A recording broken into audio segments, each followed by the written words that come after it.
Hey, how's it going? Hope you guys are having a wonderful day. This is Drew, or Andrew James Mitchell, the director of Binlowes Locker. And at any rate, hey, how's it going? This is Drew. Sorry, I just got this notification here. What is this? Okay, cool. So I just wanted to hop on here really quick. I want to show you this awesome feature found in Google Earth. And at any rate, it's super, super cool. So let's get into it. I'm going to go into Google Earth now. Let me see really quick here. Um, Pardon me, I haven't done, they kind of changed Facebook Live's layout. So I'm just kind of getting used to it here. Okay, cool. All right, cool. All right, we're all good then. So I'm going to just get to it here in a minute. All right. Okay, so let's hop right into it.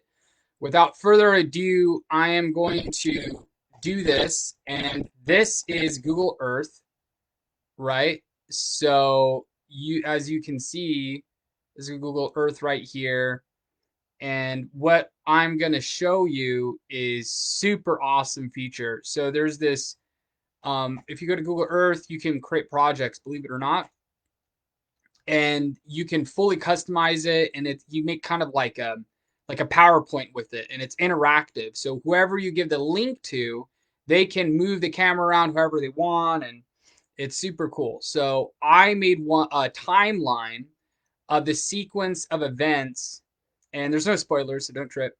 Of episode 1 of Binlowes Locker, the series coming out in the future, and you guys are gonna love it. Here we go. So whoop, it likes to zoom out and be all dramatic. Okay, so here we go. So I'm gonna walk you guys through the first slide here.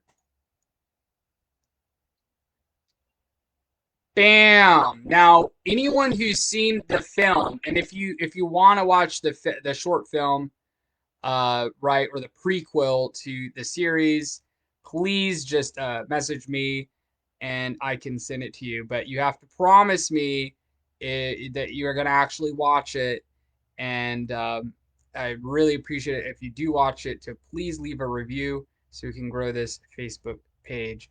At any rate, so if you know how the the story at the end of the story ends in Treasure Island, right? In the beginning of this story, uh, in the series, in the first episode, we have Lamar and Hartwell are handcuffed by the FBI, but unfortunately, Lamar's plan to help the FBI is thwarted by the triad known as the Yen and Binlowes, and you figure out who Binlowes is if you watch the short film, you know who he is. Anyway, so that happens, and then it flashes forward a few years to 2037, and here we are. So the next scene introduces the male protagonist of the series, who's a brilliant scientist, also a whistleblower, right? And he is fired basically for no reason from Citron. And Citron, they are so in this near future world, there are two mega corporations which like if you think Facebook and Apple and all them are big, it's like these corporations are bigger. But at any rate, Citron, what they're known for is they specialize in um, so the other corporation, they make like mechanical bionic like prosthetic arms and limbs and all that jazz. Um, and they were like the first on the scene to come out with kind of put out these consumer um, bionic parts and implants and whatnot. And then Citron came up with a cheaper alternative by doing 3D printed stuff out of lighter materials, And what makes them different, as like in this picture here, what sets them apart and makes them different is that they create bioengineered flesh.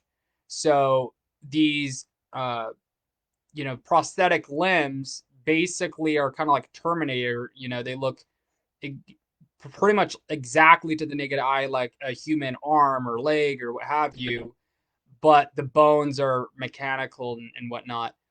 And they also specialize in nanorobotics for like healing wounds and in the medical space. So nano treatments are available, for if you have some serious wound or whatever, you can get a nano robot treatment and it will heal it.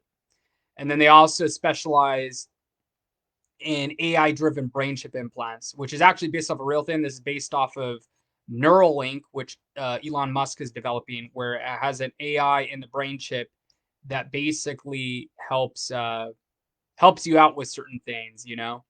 Um, and so and also you have Citron right here, like I mentioned before, is the largest bionics nanotechnology company by revenue, and as of January 2036, it's the world's most valuable company, and the second largest bionics vendor by unit sales. The first largest, of course, is their rival XRAM, and anyway, so yeah, they're rivals.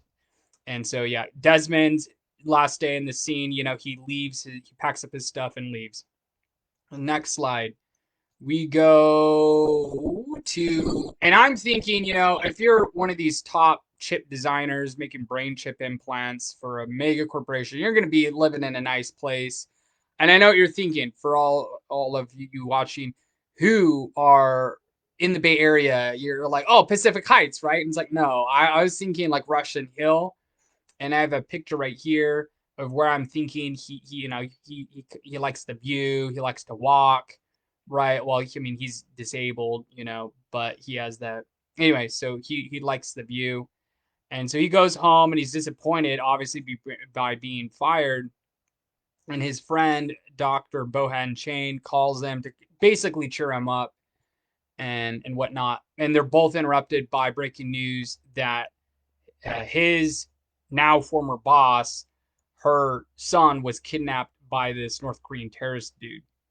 And the news segment transitions into the introduction of the female protagonist, female Marine Commando, Susanna Lorraine. And by the way, this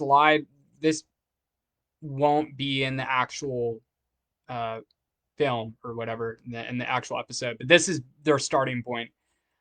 Is a real base in South Korea called Camp Humphreys. It's a U.S. Army base, and that isn't the actual aircraft that they use. But anyway, so they go on the Bell V-280 tilt rotor aircraft, and then they go to North Korea, and this is a Black Ops rescue mission, so it's very hush hush.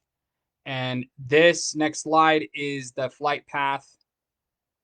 Oh, that was really cool. Wow.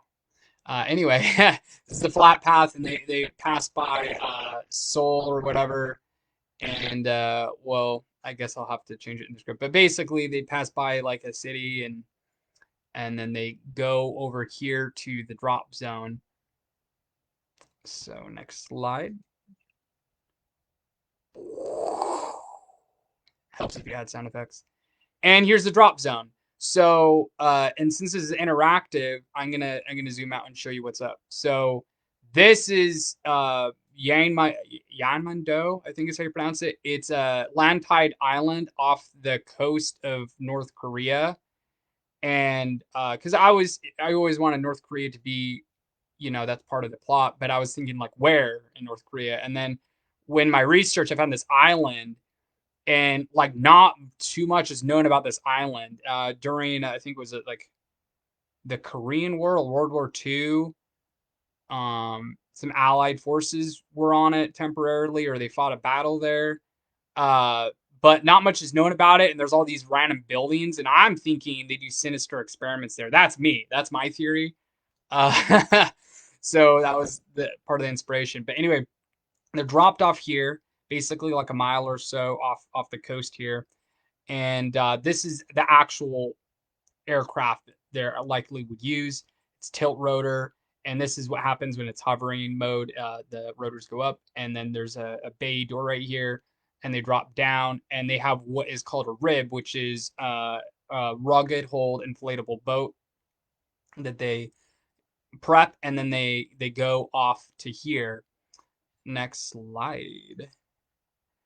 The Marine Commandos infiltrate the island. I'm so glad I found this picture, by the way, because it's totally the vibe I'm going for. You know that they're on it, man. They're on top of it.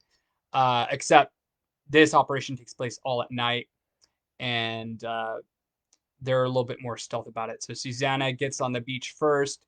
She kills two guards, and then the sniper on the boat takes out the rest, and then they sneak into these woods here, and this is where they're headed. Next slide. So they come to like basically there's a clearing somewhere over here, and they discover that okay, yeah, that's where the abandoned factory is, where the hostages are being held, and then they throw up a drone, like a small drone the size of like an iPhone, and it has thermal imaging, and they confirm that Kane is there, he's there, and the hostages are in the basement. So their intel on that end is correct.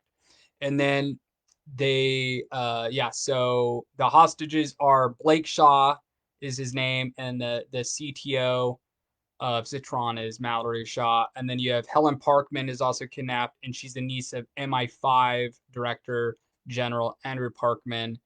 And then there's five foreign exchange students in total who were kidnapped, including them.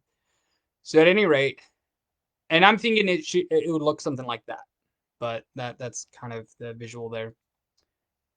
And then this slide right here is since you can't really go into buildings, and you can't, the 3D thing with Google Earth doesn't work on Yamado because it's like no one knows anything about no one knows anything about the island, and there's no like cameras or anything to make that kind of 3D render of it. You know what I'm saying? So what I did is I just uploaded this thing from our storyboard that I had made, and you can't see the entire thing, and I wish it was interactive, this part, because I would obviously show you the rest. But the basically what happens is Susanna, they sneak in, they take out the guards in front of the entrance, and they loop the security cameras, meaning they make it so the security cameras aren't detecting them, right? And then they get inside, but nothing is as it seems when they're inside this abandoned factory, and they discover some very unusual things. And they also discover that Kane has done something sinister to the hostages, and they don't seem well. They don't seem in a good space. So at any rate, that is this interactive timeline. If you want a link to it, let me know, and you can go through it yourself. I can DM it to you. But I think it's just super cool, and like I said, it's completely interactive. You can move the camera like however you want. It's pretty flipping cool, man.